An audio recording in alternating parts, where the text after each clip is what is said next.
এখানে ৭২তম বিএমএসের প্রতিষ্ঠা দিবস উপলক্ষে এখানের যে ওএনজিসি কর্মচারী অ্যাসোসিয়েশন ইউনিয়ন ওরা যে রক্তদান শিবির এখানে ওরা আয়োজন করেছেন। এখানে তাদের একটা টার্গেট আছে, বোধহয় ২০০ জনের মতো হবে এরকম। তো এখানে আমরা উপস্থিত হয়েছি।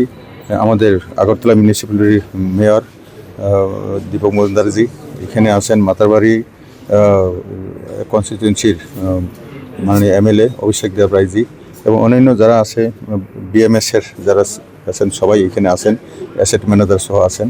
তো এই আজকের যে উদ্যোগটাকে আমরা স্বাগত জানাই এবং আগামী দিনেও যাতে এইভাবে করা হয়। এবং ওএনজিসিতে আমি দীর্ঘদিন ছিলাম, তার জন্য ১৯৮৪ ফেব্রুয়ারি মাস থেকে আমি ছিলাম এবং ২০১৭ ফেব্রুয়ারি মাসে আমি রিটায়ার্ড হয়েছি।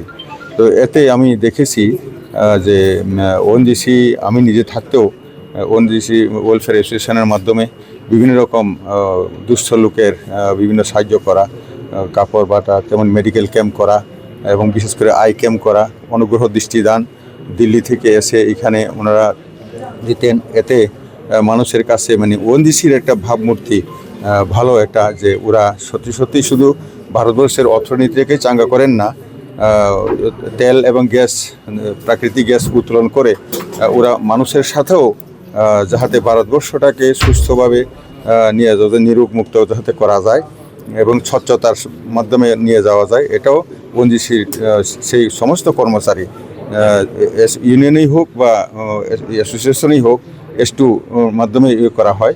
তো তার জন্য ওনাদেরকে আমি সাধুবাদ জানাই। আর বিশেষ করে আপনারা আজকে যে এখানে চ্যানেল আপনারা এসেছেন, সবাইকে আপনাদেরকেও